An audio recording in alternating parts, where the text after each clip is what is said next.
Hello and welcome to another episode of the BSN podcast. Today is Monday, August 22nd. Hope everybody's having a good day so far and had a good rest of their day yesterday. It is in fact Monday, August 22nd here today. Hopefully everybody's doing well, had a good weekend. Very exciting weekend of sports is now behind us. You had a lot of football, preseason football continues. You obviously had a lot of baseball as well. Yankees, Mets both catch wins yesterday. Mets game was wild. It was crazy. Just a wild game.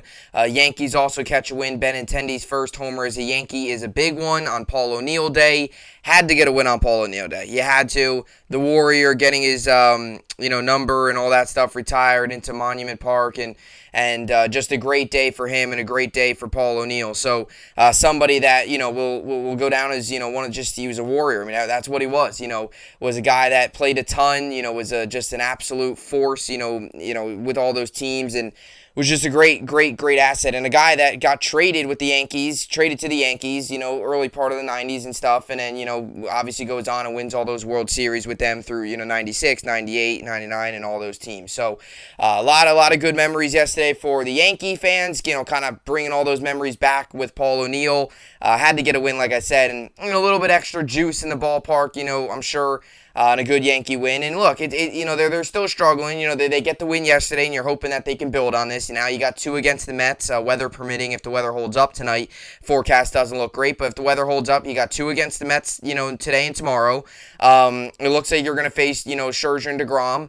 And then, Thursday, then you start out West Coast, the A's, Angels. Those are 7 games where you should be able to take at least 5 of them. I mean, the A's are terrible. The Angels have, just underachieved greatly this year. So, the Yankees now, you try to continue to stack wins. Start to get some wins here. And these next 2 days are going to be tough. Yankees, Mets tonight, it's going to be tough.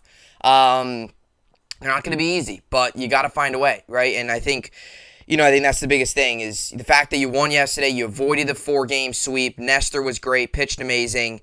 Now start to, try to get a little bit of a win streak going here. Try, brick by brick, try to get back to the New York Yankees that we saw in the early part of the year. And that was, the best team in baseball that was coming back night in, night out, scoring a ton of runs. Pitching was phenomenal. That's what you want to see. So, good win yesterday for the Yankees. Same thing with the Mets. They will both be in action tonight against each other. Yankee Stadium, round 2 of the Subway Series. It's going to be tough. It's not going to be easy for the Yankees. These next 2 days are going to be really tough.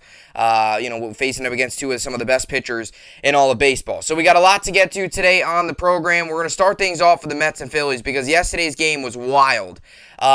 Just a crazy back and forth game. 10-9 Mets win.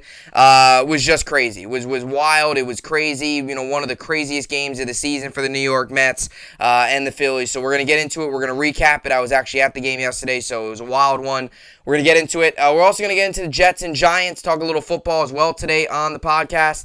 We're going to get into the Jets kind of joint practice, kind of wrap things up with those 2 joint practices that took place Friday and Saturday. Get you ready for tonight's game between the Falcons Monday night, a little Monday night preseason football. And we're also going to talk about the Giants game last night. Alex Bachman out of the middle of nowhere. Just catching touchdowns, yards. 122 yards, 2 touchdowns. Crazy. Daniel Jones played pretty well. I think Dable was pretty, was satisfied with it as that was his last tune-up before the Giants play the Titans before Week 1 because he won't play in Week 3. So a lot to look forward to football-wise, and we'll also get into the New York Sports Update to finish things off as always. A lot to get to today on the show. Yankees, Mets tonight. Mets coming off of a thrilling victory yesterday. Mark Canha, Edwin Diaz in the 9th, making things interesting. 16 hits by the Mets, 14 hits by the Phillies, 2 errors. Alec Boehm going yard twice, once off the foul pole. Just a wild game. So let's get into it all. So this is the BSN podcast, and let's get into it. So Mets Phillies yesterday. And like I said, Yankees also got the win 4-2. Good win for the Yankees, like I mentioned in the open. Mets Phillies yesterday, and I was actually at the game. Was at the Mets Phillies game yesterday. It was just a crazy game. You had the rain delay. You had the whole the rain delay. The game to begin with was taking a long time, and it was a long game. And it was like the 4th inning was already it was a 1:35 start. It was like 4th inning. It was like 3:30 already. So the game was taking a really long time. It was one of those games, a lot of runs, and it was just one of those up and down games. And we see see this oftentimes in baseball, and it shows you how relentless and how kind of just resilient this Met team is. Mets start out 4-0, and right, Taijuan Walker getting hurt. You have Jose Butto take the mound, and your kind of your expectation is, all right, what are we gonna expect out of him? And he settled down a little bit. First inning allowed 4 runs, got absolutely smoked in the first inning. Second and third inning was much cleaner, and you're like, all right, maybe he's finding himself. And then in the bottom of the fourth, he lets up 3 more runs, and you're like, all right, 7-4 game now, and you're looking at it and you're saying 7-4, Mets come all the way back, tie it, and then Butto in the bottom of the fourth lets up 3 runs, 7-4. But the Mets then come back in the 7th, score 3 more runs. And that just shows you how good this Met team is, and how resilient, and how much they fight, and what a good manager can do to a baseball team is they're never out of it. I mean it's 7-4, it was 4-0. And you're thinking to yourself, all right, look, Jose Butto on the mound, like I mentioned. No Taijuan Walker. You got a big series coming up against, the Yankees, 2 games. Then you bring out Nate Fisher, who did a phenomenal job. Was his first ever outing, his first ever pitching outing with the Mets. His MLB debut was phenomenal. Pitched a really, couple shutout innings for them. And you're looking at it and you're saying, all right, it's kind of just one of those days, like, you don't want to wear out your bullpen, have a young guy pitch, have another, MLB debut guy pitch. It's one of those games that it's like, you know what, it was a long road trip. Yes, we lose the final 2 maybe in Philly, but you're thinking to yourself, all right, you go back, got a big series, make sure your bullpen's ready, make sure you're healthy, all that stuff, get ready for the Yankees, and then the Mets come storming back. And that's what we've seen from this Met team time and time again this year, is where they are down, come back, down, come back. Even if it's a close game late. Edwin Diaz coming in 9th, closing the door. I mean, this team just can beat you in so many different ways, and it feels like we were saying that a lot about the Yankees earlier in the year, and the Yankees have obviously struggled recently. Even with the win yesterday, still 2-5 on the homestand right now. They'll look to find a way to win these next 2 games against the Mets. Like I said, if these games get through, weather's looking really iffy. But this Met team just continues to dominate. And then you had the rain delay on top of that. And it was like that rain delay changed things. It was like a 5-hour game. I mean, it was what? Like I said, 4th inning was like 3:30. And then the rain comes down and it's a delay. And then you go and you resume play. And then you got the action all the way. And then the Phillies come back. And it's just, and it shows you too, like I said. And I'll really dissect, first, second, third, all those innings. But just my general statement here, like, just the Phillies in general, I mean, they blew it. I mean, they continue to blow games. Their bullpen is just terrible. David Robertson, comes in, blows it. Guy that they got at the deadline. Now, you don't want to crush him too much, but he blows it. And Gene Segura comes in, gets a big pinch hit homer, makes it 9-8.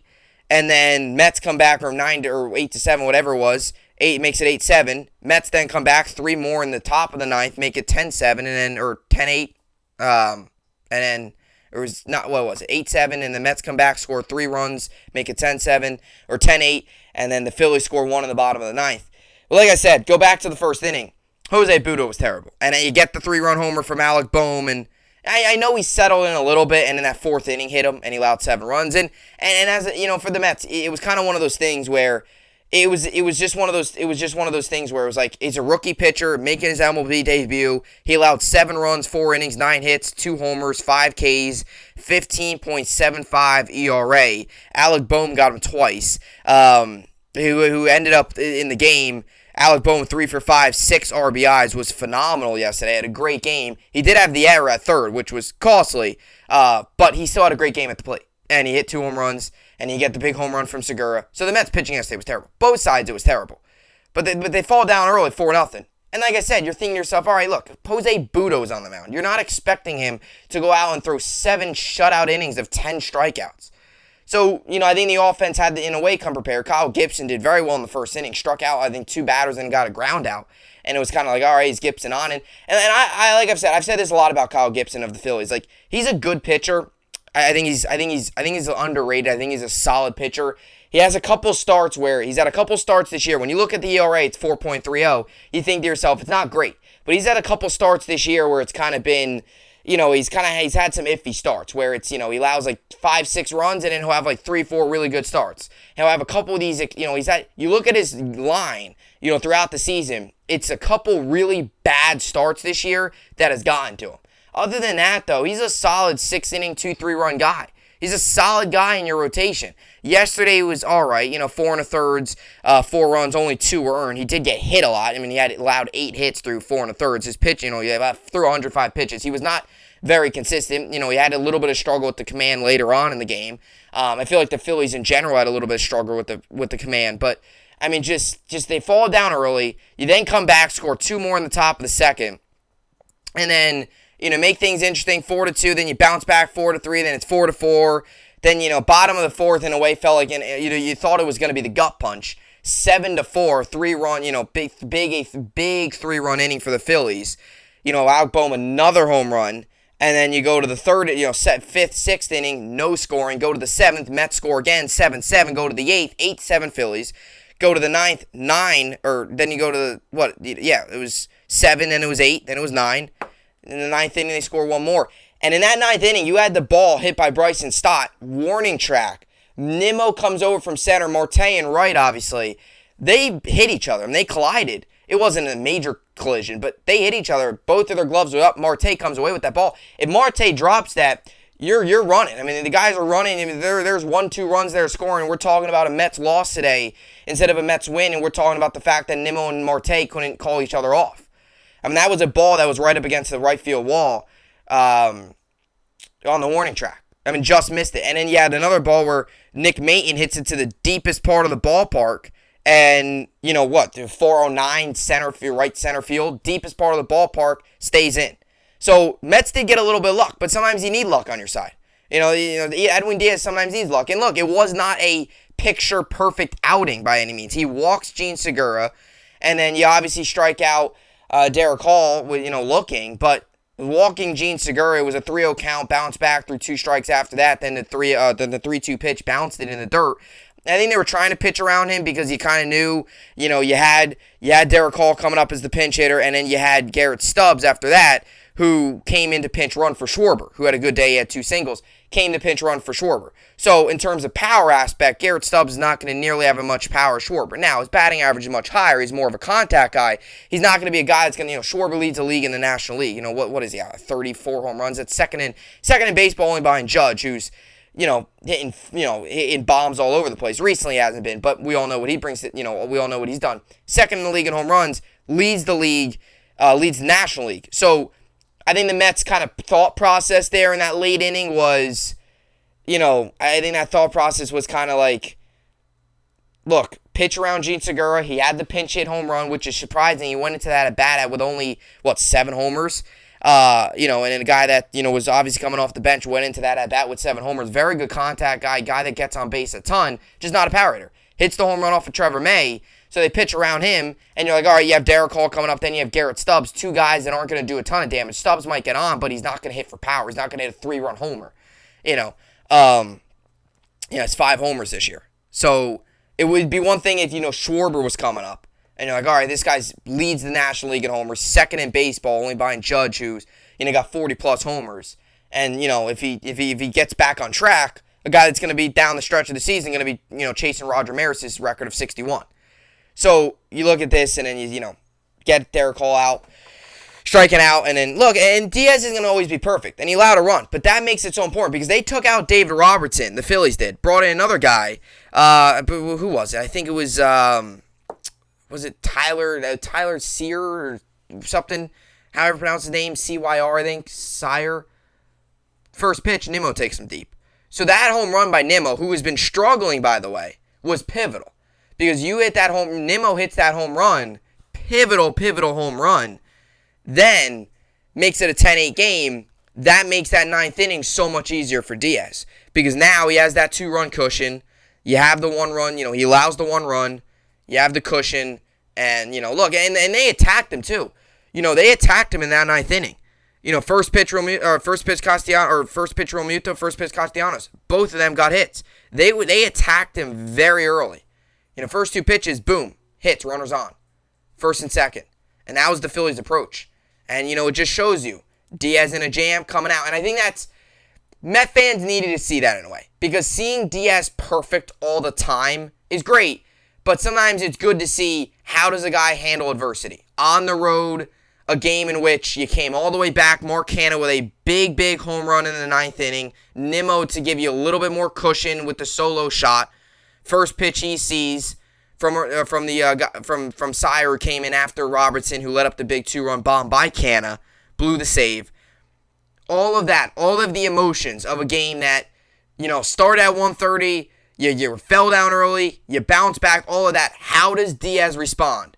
First 2 runners on, and he responds with, yes, he allows the run, but he responds with finding a way to, get a couple more outs, striking out the final guy looking. That's what you needed to see from Diaz. A little bit of chaos. A little bit of chaos on the road nonetheless. And Philly fans want to beat the Mets, right? On the road, although by that point there was a lot of Met fans there because a ton of Phillies fans left after Robertson led up the 2-run homer, and then Nimmo especially because that was like the icing on the cake. But Edwin Diaz, he battled a little bit of adversity there, and he was able to show, look, I can get through this. He didn't have his best stuff. They were hitting him. The 2 outs. Nick Maton hit it to the deepest part of the ballpark, and Bryson Stott came within a couple feet of a home run. It was warning track power. It was. Starling Marte, Brandon Nimmo, their backs were right up against the right field wall over by the scoreboard. That was how close the Phillies came. So Diaz definitely didn't have his best stuff. Now, could it just be a credit to the Phillies just having a good game plan and coming up with a good approach? Definitely. But, no matter how these teams have looked at it, Diaz with his 100-mile-an-hour fastball and his sinker that's so deadly and, throwing a little bit of off-seed as well. Getting guys down in the count early, too. That's something, too, you don't see. Diaz gets ahead in the counts early. Yesterday, you saw him fall behind a little bit. So, Diaz had to work yesterday. And he was able to battle through it and was able to get the job done. And I think that was the big story of the Mets yesterday. In a way, the story of the Mets this season. They're so resilient. Yesterday's game was up, down. You went from 4-0, you're down, to, just throw this game away, get ready for tomorrow against the Yankees, right? And then you go, all right, we tied the game. Then it's 7-4. And then you're like, all right, we come all the way back. Phillies then come back in the 8th. Then big home run, 8-7. Then you're like, wow, here we go, or 8-8. Or, 8, right? What was it? 8-7. And then you go, Phillies come back, 8-8. With a big home run by Segura. And then you go 10-8. And then, go bottom of the 9th. It's like they score. You got the ball to the warning track, got the ball to the deepest part of the ballpark. And you're like, what's happening? They had to find a way to win. So it was an up and down game. It went from game over, Jose Budo can't do anything to, we're winning this game to we're losing to we're winning to we're losing to we're winning to, oh my gosh, they hit the ball to the deepest part of the ballpark and a guy who hit it on the warning track and we still find a way to win. But that's what the Mets do. And that's what Buck Showalter, that's what a good manager does. That's what talent does to a team. They fight back. And we saw this a lot with the Yankees early in the year, where they would be down in games and battle back. And same thing we see here with the Mets again. 10-9 victory. And you're able to find a way to win the final game of the series, get the series win. You don't leave Philly with a bad taste in your mouth of losing the final game of losing the final 2 games. Obviously, they lost the second game of the doubleheader on Saturday, 4-1. You don't leave with a bad taste in your mouth. You don't leave with the fact saying to yourself, geez, our pitching was awful today. You leave with a 10-9 victory, thrilling victory, very well the game of the year for the Mets. You obviously still got a lot of season left, but probably right now, the game of the year. Now, you do have 3 games at the end of this month against the Dodgers. Those have potential to be pretty great games. But without a doubt, up to this point, that was probably the game of the year. In terms of just the emotions and, being there in the ballpark watching it was just, it was wild. It was crazy. It was just a great game. That's just a good old-fashioned back and forth, 2 good teams battling it out. And to the Phillies' point, their bullpen's terrible. Now, I do think the Phillies have a lot of talent. Their hitting's phenomenal. You see they put up 9 runs yesterday. I don't care if it was against Jose Budo or whatever. They were hitting Diaz. They were connecting on him. You don't see teams do that. You don't see teams tattoo Diaz the way that the Phillies were. Those were good, solid hits. Warning track, deepest part of the ballpark. Those were, and that was from the bottom of the order too. Now, Bryson Stott, obviously they got rid of Didi. They feel Stott's better defensively. They feel he's going to get better hitting. They like him a lot. He's a young, talented player. But Nick Maton I mean, taking Diaz almost yard 409. You don't see that too often. And I'll say this with the Phillies. I mean, their hitting is very good. Their starting rotation solid. I know Wheeler struggled a little bit against the Mets. Syndergaard's a little questionable, but when they're on, Wheeler's very good. Aaron Nola's very good. Gibson's solid. I mean, Zach Eflin, who's on the IL now, he's solid. I don't even know when he'll return, but I actually got rid of him in fantasy baseball because he's been on the IL forever. Syndergaard's, all right. He's okay. I'm not a huge fan of Syndergaard. Got another extra day of rest, so he didn't have to pitch against the Mets. But yeah, I mean, it was a good game. Good game overall for the Mets, and for the Phillies, you fall again, and you look at the wild card spot now, and the Phillies are even. I mean, they are pulled the last wild card spot right now in the National League. Brewers are 1.5 games behind them, so you're starting to see Phillies. And these are the games that if the Phillies miss the postseason, these are the games you're gonna look back on and say that haunted us. And no matter what happens with the Phillies this year, they got to get a bullpen. I mean, they have to completely revamp their bullpen next year. I mean, their bullpen is terrible. And to the Mets' credit, at least and I understand the Phillies, went out and got David Robertson, but at least the Mets have a legit closer. I know a lot of Met fans feel the bullpen. And look, the bullpen yesterday, I mean, Trevor May let up a home run. He's been a guy that was hurt, hasn't been very good this year. ERA north of 6. Might be north of 7 now after the home run that he gave up yesterday. I understand all that. Pinch hit home run nonetheless, which is even worse. A guy that's coming off the bench that's cold. A guy that going into that bat, I like Gene Segura a lot, but going into that bat, he had 7 home runs. I mean, he's not a power hitter. It's not like you're pinch hitting Bryce Harper coming in or Kyle Schwarber's coming off the bench where he's got 30-plus bombs this year leading the National League. You let up a home run to a guy that doesn't hit home runs. I mean, that's not good. Pinch hit nonetheless, like I said. So there are questions in the bullpen, but to the Mets' credit, they have a legit closer. Phillies don't have that. I mean, it is so important. You look at the good teams, look at the teams that win. It's the bullpen, especially in where we are in baseball today, where you have pitchers. I mean, geez. Jose Butto went 4 innings yesterday. Kyle Gibson went 4 1/3. Both pitchers didn't even go to the 5th inning. Kyle Gibson worked into the 5th inning, didn't get out of it. Neither pitcher, but combined they pitched 8 1/3. They didn't even combine pitch an entire game. When your bullpen can't hold a lead, when your bullpen struggles, I mean, that's just going to kill you come October.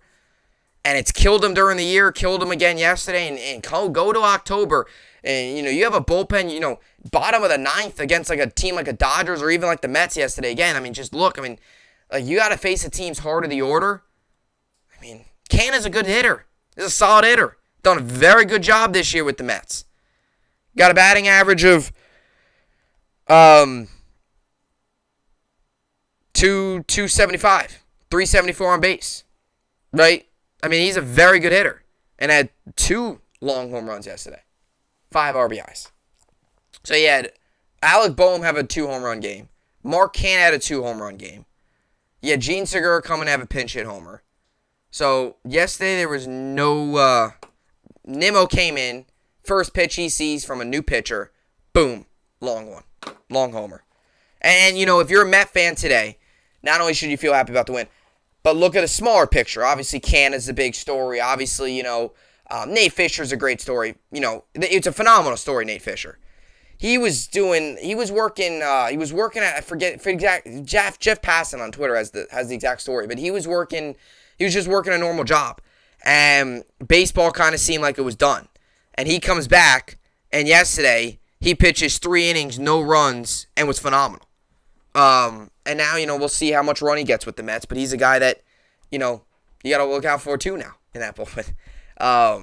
So that's a great story. So you can look at obviously all those big things, but, you look at Nimmo getting that home run, guy that's been struggling, batting average down to 264. That could very well be kind of what unlocks him and gets him back into that form that he was earlier in the year. And that was a very good leadoff hitter, very good contact hitter, guy that was getting on base. That's what we want to see. He's been struggling recently. And, defensively, a little bit of questionable play in Atlanta, obviously. But he's a guy that, if that home run can unlock him, that's huge for the Mets. Huge for the Mets. Huge. It's ginormous for the Mets. So, like I said, and I said this on, Friday? There's no need to worry if you're a Met fan.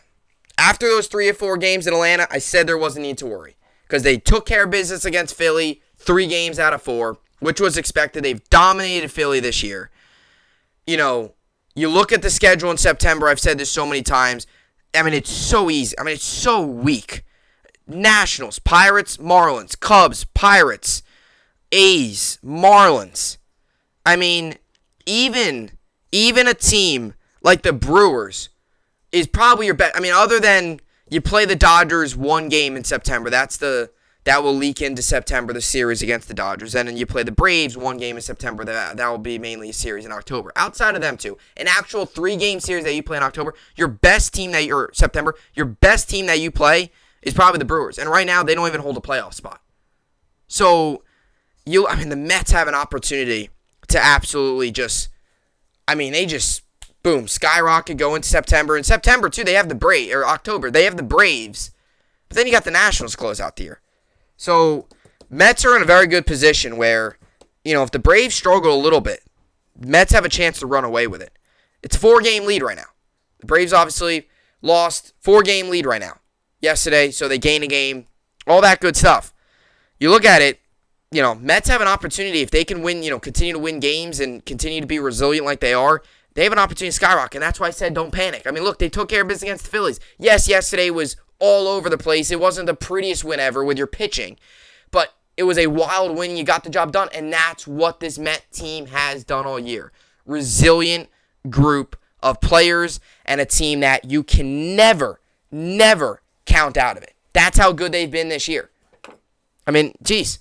Fall down 4-0 in the first inning with a guy that just got called up on the mound. I mean, very easily the Mets could have just said, you know what, throw it away, forget about this game, get ready for tomorrow against the Yankees, round 2 of Subway Series. But they didn't. And that's something this Met team. And that's something, too, that they've done well. They bounced back. I mean, geez, they lost the second game of the doubleheader. You bounce back. You fall down early, you reset, you get the win. And even after losses, even after big wins, sometimes teams, they get caught looking ahead or they get caught, they get a big win and then they start to struggle a little bit or they lose the next day because they haven't fully overgotten that big emotional win. That's the same thing here with the Phillies or with the Mets. They're a team where they don't get caught looking ahead. They, like I said, easily when they fall down 4-0, they could have just been like, you know what? Forget about it. Rookie, MLB debut, Jose Butto on the mound. We'll split the series at worst. Get back to the Yankee. Get back home. Obviously you're still on the road to Yankees, but you're not, in a hotel or anything. Get back to our houses. Get back to New York City. Play get ready for the Yankees Subway Series. There's going to be high energy in that series. Get ready for that. But no, they fought back. They competed. They won. And now you look at the road trip completely differently. You lost 3 or 4 in Atlanta, but you bounced back against the Phillies and did what you needed to do. Beat 3 or 4 against Philadelphia. Now you go play the Yankees and the Rockies, and then the Dodgers at the end of the month is obviously the big one now for the Mets, and, should be good. So, Mets get another big win, continue to cruise. They're a good team. They're a very good team, and I was talking to somebody yesterday about this. I think personally in the National League, and I like the Braves a lot. I think they're a very good team, and I'm not saying that the Braves are going to go away. They're a good team. But I think personally the 2 big teams in the National League are the Mets and the Dodgers. And I think teams like the Padres, without Tatis, they're just not as lethal. They're not. They're good. I would take the Mets. They have a better pitching staff. They got the bullpen right now. Josh Hader's been terrible with the Padres. It's the Dodgers and the Mets, I think, right now are the 2 teams to be in the National League. I know you can make the argument it's the Padres. You could say it's the Braves. I still think it's the Mets and the Dodgers. I think the Dodgers are the best team. I think the Dodgers are the best team in baseball. I think, personally, it's going to run through the Dodgers. I think you're going to have to go through. I think they're going to end up with the best record in all of baseball. That's my personal opinion. You look at it right now, Mets are 6.5 games back of the best record in baseball.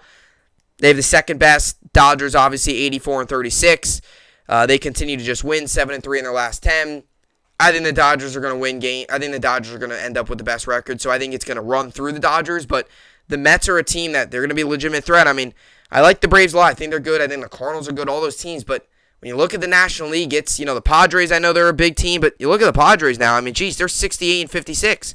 They're 5-5 in their last 10. I know they had a tough time beating the Nationals. They split the series against the Nationals. It was a 4-game set. Nationals won the first two. They were able to bounce back, win Saturday and Sunday, but the Padres are showing a lot of flaws. I mean, geez, Josh Hader, since joining him, has got like an ERA of like 18 or something. So I think you look at the National League, it's the Mets and the Dodgers are the teams that you got to look out for. And then the Braves, I'm not saying the Braves are just going to go down without a fight, but the Mets continue to show you they're resilient. They continue to show you they can win games any way, any different way. Need to do you need long ball? Mark Hanna can do it.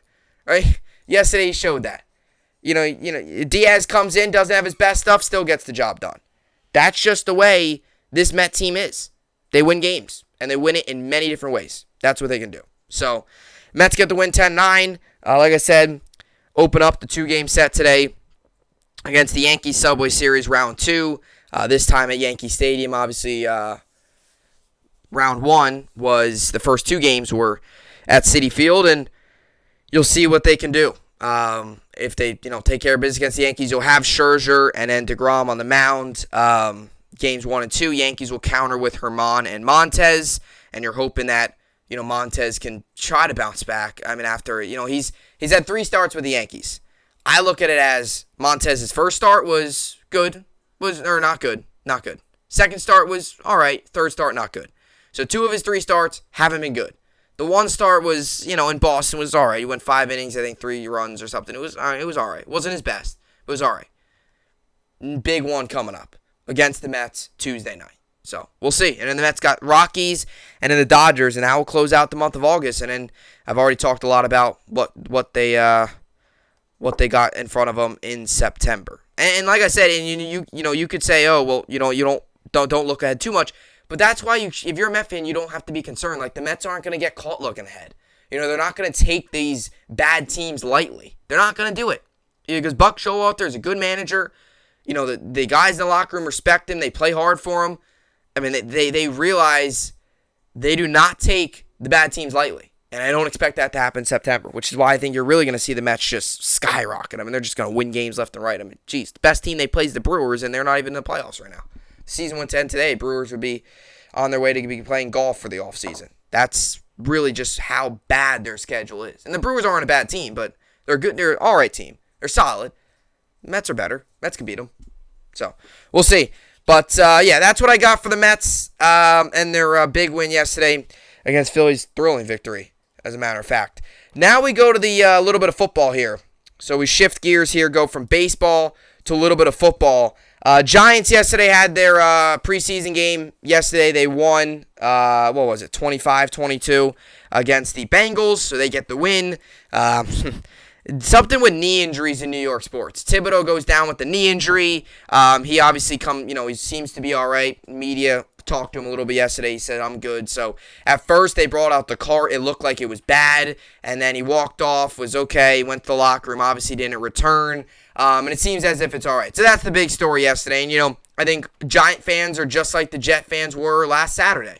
We're all, if you're a Giant fan today, you're just waiting to see, what the results are. You're just waiting to see, how everything's going to play out, what the MRI looks like. And that's kind of what Giant fans are doing today. Now, the initial feeling and, kind of general feeling and, vibe around the Giants right now is that they escaped a major injury from Thibodeau. It does not seem to be anything severe. So that is a very positive because, look, Thibodeau's a rookie, and to be have that high of pressure on you, to get drafted that high, if he would to blow out his knee, that would be just a terrible blow for the Giants. And it would be terrible for really just New York sports in general. He was a guy that comes in, a lot of energy, kind of fits the New York market in a way, like, kind of high energy, a guy with a lot of, swag and talent, and just brings a lot to the table. And you look at what he can do on the field. I mean, gets to the quarterback quickly, excellent off the edge, brings a lot to the table. His athleticism's phenomenal. I mean, this was a guy that, and I look at it this way, this was a guy that a lot of people thought they were going to get, that might have went number 1 in the draft. Giants got him at number 5. So it was a phenomenal pick for them. And brings a lot to the table, obviously. So you go there, and then, you obviously have the injury and all that stuff. So it seems like it's all right. But knee injuries in New York sports is just ridiculous. You got Zach Wilson going down. Now you got Thibodeau. We'll see the severity of Thibodeau if he's going to miss any time. They seem a little bit more optimistic than the Jets did, I think, with Wilson. I think also just because this was a contact injury. It was a lower block, fell down.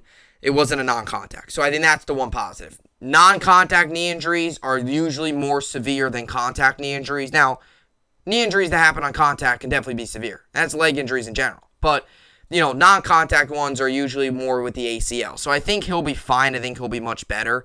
I think he'll be, I don't think he'll miss as much time as Wilson. I think it's probably something where he'll come back sooner than Wilson. But, I could be wrong. I was wrong about Wilson. I think a lot of Jet fans saw it was a torn ACL. It wasn't, obviously. And hopefully he'll be back, early part of the season, most likely probably week 2 or 3.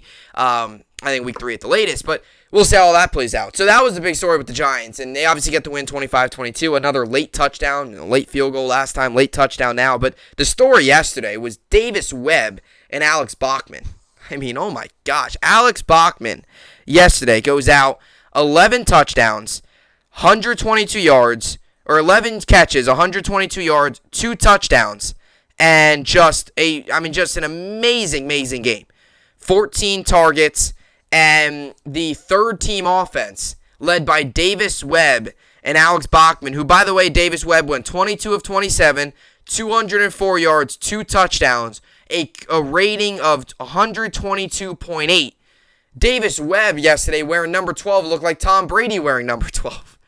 The Giants' third team offense yesterday was phenomenal. And obviously Daniel Jones did do well. The one interception really wasn't his fault. And something that you see a lot with the Giants, and even with the Davis Webb-led offense, Alex Bachman, obviously all those highlights, and you're seeing a lot with Dable. They are really just kind of laying the foundation for the system of the offense. You see a lot of quick passes. You see guys get open, boom, open, quick pass, quick pass, quick pass. And that's what you saw from Daniel Jones. And that is what, the Giants are going to bring to the table. Dable and his offense is going to, that's what they're bringing to the table. Quick passes. I think they're also trying to just kind of lay the foundation and get guys building chemistry with each other. Getting, guys open, boom. Daniel Jones throws it, makes a, nice throw. Boom. Guy open, guy open, guy open. It's just quick throws. Not anything where you're going 40 yards downfield trying to make a big deep ball, trying to, change the game in one play. None of that, right? Your whole, you're just trying to, just get the guys to just build chemistry with each other, get, Daniel Jones comfortable, and it shows. He went 14 of 16 yesterday. He only had 2 incompletions. Really just consistent. And something we've seen with Daniel Jones in training camp where he's had a couple days where he's not, nobody's, he's throwing the ball all over the place. He's inconsistent. Completions are an issue. Accuracy, big issue with Daniel Jones has been his accuracy. And I'm not saying Daniel Jones is going to turn into Josh Allen, but if you look at the Giants, or if you look at the Bills, Josh Allen's biggest issue his first couple years of his career wasn't arm strength. It wasn't his mobility. Wasn't his, pocket presence. Wasn't any of that. Really was. His decision making sometimes was a little questionable, but it wasn't even that. His biggest issue, arm strength definitely wasn't. His arm strength was phenomenal. And still to this day it is. And he's up there with Patrick Mahomes as some of the strongest arms in all football. But his biggest issue was accuracy. He could throw the ball 60 yards downfield, but his receiver might only need it 40 yards. He'd throw the ball all over the place. A guy would be open across the middle, throws it over his head. Try to fit it into a tight window, throws it to the defender. You saw Josh Allen, wasn't so much decision-making all the time where it was like he'd throw it into like a triple coverage. He would have open guys, he would just miss them. His accuracy was terrible. I think his completion percentage was all the way down in the 50s. The biggest issue with Daniel Jones is the turnovers, a little bit the decision-making, but also the accuracy. And obviously health too a little bit with the neck issue last year. But when you see results like this, where he goes 14 of 16, that's a positive sign. I think that's what Dable's trying to do. He's trying to do what he did to Allen. Get his consistently, get him mentally right, where he just feels consistent, feels, just believes and trusts himself to make those quick little throws, to make the quick little completions. Get the ball out quickly, right? That's the big thing. And I think that's what you saw a lot of yesterday. And you even saw it a lot going back to the New England preseason week 1, where he made the quick little throws. He got the ball out, right? All those things. So that was good to see. Look, you know where I stand on Daniel Jones. I don't think he's the real deal. I don't think he's the guy. But when you see things like that, it does make you feel good because it's like, all right, there's something there. And I know it's preseason, there's obviously not, you can't take everything from it, but there's something there, like 14 of 16, that's what you want to see. 116 yards, 70.8 rating. It was a solid day. Yes, the interception, not his fault. So when you see results like that, you're like, can we see more of that? That's the big thing with Daniel Jones. And I think you're seeing what Dable, and I think this was kind of all the entire Giants thought process, what you see from Dable is he's trying to do what he did to Josh Allen. Just get him consistent. Get him into a way where he's consistently making passes. Doesn't have to be flashy. They don't have to be 40 yards downfield, throwing off his back foot, making plays all over the place, or on the run, sidearm like Patrick Mahomes can do, or throwing it behind his back like Patrick Mahomes did in training camp and hit the goalpost. I mean, it's unbelievable. He doesn't have that talent. But if you just fit what he's trying to do and just get the ball out quick, accuracy will definitely increase. And you saw that yesterday. So that was good to see. Tyrone Taylor also got a little bit of run. Obviously, the big one was Davis Webb. 204 yards was phenomenal. And obviously, Alex Bachman, who did everything, was on special teams, was on receiving. It was like, Connor Hughes put it best. He was, obviously does the Jets and the Giants. Does a phenomenal job with SNY. You look on Twitter and you follow his tweets, it's like, he was like Alex Bachman. He's like playing high school football. It's the truth. Alex Bachman, that's what he was like yesterday. I mean, he's, playing offense, going to special teams. I mean, high school football, you got quarterbacks playing defense. You got this guy doing special teams, playing offense, playing defense, defensive line, offensive line. I mean, that's what Alex Bachman was doing yesterday. He was doing all that. 11 catches, 122 yards, 2 touchdowns. And another guy, too, Colin Johnson also had a pretty good game. 3 catches for 41 yards.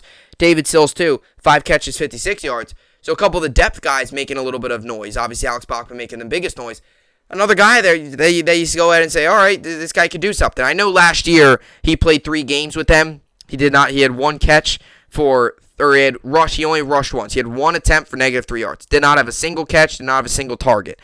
So he had nothing last year. He did return a couple punts, or he did return 1 punt, one punt for 16 yards. So he did not do much with the Giants last year. I think it was, what was that? Was that the final game of the season that he played? Yeah, I think it was the final game of the season that he played. So he really wasn't really wasn't a factor for the Giants last year. 26 years old, but if he proves himself a little bit and he starts connecting, maybe he's a depth guy that the Giants look at. Who knows? So, but a good day all in all for the Giants, and obviously another win, which it's preseason, doesn't mean anything, but another win. But Davis Webb and Alex Bachman were the story of the game yesterday for the Giants. So, anyway, so you go to the Jets now. And obviously, they had the 2 joint practices Friday and Saturday against the Falcons. I previewed them, talked about them a lot. If you're interested, my In the Trench with Gangrene podcast, I do. You can check it out on there. I did the recap for both those practices. Just quickly, it was good. There was a lot of good signs. Jets were definitely the better football team in both of those days where you had Joe Flacco getting the ball out, spreading the ball out to a lot of different receivers. Day 1, Breece Hall obviously had the big 75-yard run. Jermaine Johnson was a guy that I wanted to see have a really good day. He had a very good 2 days, 3 sacks over 2 days, 2 sacks on the first practice, 1 what would be sack in the second practice. Second practice, there was no pads. You saw some good things. Irvin Charles was a guy that, made some plays. Conklin continued to do well. Flacco, like I said, continued to get the ball out. Mike White, 7-on-7 drill. So you continue to see all those good things from the Jets. And for the first time in a long time, you could really say the Jets were the better team in the joint practices yesterday. I think in Green Bay, the joint practices, I think definitely the Packers were. And you could definitely say, when the Eagles, Jets, joint practice, it was definitely the Jets. Or the Eagles, rather, were the better team. So, for the years past, for many years now, we've always said, it's like the Jets were always the worst team. It was always the other team being the better team. Last year, too, where there was a lot of expectations or a lot of hope, even last year, you saw the Eagles and the Packers both just were so much better than the Jets. It was clear. Now, the Packers didn't come as much of a surprise, but the Eagles really outplayed the Jets last year. So this year, you could say, it's only the Falcons, but look, the Jets have finally kind of shown, Douglas with his moves in the offseason, finally shown, look, they got talent. They got a lot of talent, a lot of young talent. They're quick, they're fast, they're exciting. That showed over the 2 joint practices. And there was a lot of young guys that stepped up and made a lot of plays. Garrett Wilson, Jermaine Johnson, a lot of guys making plays. Tight ends getting involved. Michael Carter, Breece Hall, all those guys. Zonovan Knight had a good first day. He had a really nice run. It was about 15, 20 yards. He's a guy, too, they're working on special teams. Irvin Charles, a guy out of the middle of nowhere that they're utilizing. Defensive line continue to make plays. Sauce Gardner, all those guys. Like I said, Jermaine Johnson, it was big to see him have a good day for the Jets. For 2 good days. Because like I said, I like Jermaine Johnson a lot. And I think we got, top 10 talent in the second round. Or, later in the first round, rather. When Douglas traded up for him. And I think he's just been, his learning curve a little bit is taking a little bit longer than, I think the Jets, taking a little bit longer than Sauce or Garrett Wilson. And I said I wanted to see him kind of break out over the next 2 days. And that's what he had. Where he's shown flashes, but I want to see him have a consistent 2 really good days. And that's what he did. 2 sacks in the first practice, another sack in the second practice. Carl Lawson getting involved. Defensive line, a ton of depth. So a lot of positives from the Jets. And tonight, we'll see what they do in terms of how much they play their starters, how much whatever they decide to do, we'll see. I'd imagine, Saleh said that he feels like, Saleh said he feels like they got a lot of good work in over the 2 days at joint practices. So we'll see if the starters play at all. Even if the starters don't play, there is still a lot of depth, that other teams or that the Jets are still looking at. And there's a lot of depth, receivers still a very big, position, defensive line as well. Michael Clemens, a guy that got hurt in the second practice, took a helmet to the rib cage. So he's a guy that I think, he doesn't seem like it's going to be anything major if he's out there. Another guy to look at. So there is a lot of young talent, a lot of guys that are maybe a little bit lower on the depth chart, that you definitely want to take a look at. And Michael Clemens, he's just a pure force for the Jets. It really is. So we'll see tonight, 8 p.m. Eastern, ESPN. Atlanta comes in 2.5-point favorites. Not that it means anything as the Jets look for their second preseason win of the season, or of the preseason, I should say. And, it was a, good win on last time, and a good win last time against the Eagles, and you hope everybody comes out of healthy. That's the big thing. Just come out of healthy. That's really the big thing. So that's what I got for the Jets and Giants. Recaps there, or updates, I should say. Yeah. All right, so let's get to the New York sports update here to finish things off. And the rest of the baseball today. You got the Royals, White Sox, Pirates, Braves, Phillies, Reds, Rays, Angels, Twins, Rangers, Cardinals, Cubs, Marlins, A's, Dodgers, Brewers. Mets, Yankees tonight, Game 1 of the 2-game Subway Series, Round 2. You got Yankees come into this game 74-48. Mets come into this game 79-44. Mets got Max Scherzer on the mound. He's 9-2 with a 2.15 ERA. And the Yankees got Domingo Germán on the mound. He's 1-2 with a 4.45 ERA. 7 to 5 p.m. Eastern, MLB Network. Can also find on Yes and SNY. So two good games hopefully coming up for the Yankees and the Mets, and hopefully 2 wins for the Yankees. As for fantasy baseball, I won in my main league I moved to 15-3. I got the win 355 to 284. And today I've got Max Scherzer and Jeffrey Springs on the mound. As for my other league, I moved to 14-4 on the season. I also got the win 291 to 208. And I've got Michael Kopech, Eric Lauer on the mound. And like I said, my main league, I'm 15-3 as well there, so doing good there. And yesterday I did my fantasy football draft. So I'm in 3 leagues, and I did one of my 3 was yesterday. So really, really pretty excited about my team. I like it. I think it's solid. Obviously everybody's going to be excited about their team. I look at my bench. The bench is always the biggest thing. I think the bench is huge because you look at your starting lineup, that's great. But if you have nobody on your bench, then you're going to lose because you have no depth. So my bench is Thielen, Moore, Elijah Moore, Devin Singletary, Robert Woods, Michael Carter. I picked up Kirk Cousins as my backup. Rogers is my starter, and Jahan Dotson. So and there's 2 IR spots. So I'm planning on doing maybe tomorrow, very possibly. Unless if there's any wild news, or probably tomorrow, I'll get my notes all set up and do a fantasy football kind of preview. Just fantasy football preview, guys to look out for. Sleepers, all that stuff. And I'll talk about my team and all that stuff. So one of my 3 drafts were yesterday. So, get more into that tomorrow with the fantasy football preview and all that stuff. So, looking forward to fantasy football season. Fantasy baseball as well. Playoffs starting up soon. I think 3 more weeks for playoffs in fantasy. Actually, I think 3 more weeks for fantasy baseball playoffs. I think so. So, we'll see how everything plays out. But anyway, that will do it for the podcast here today. Yankees, Mets tonight. Enjoy it. Looking forward to that.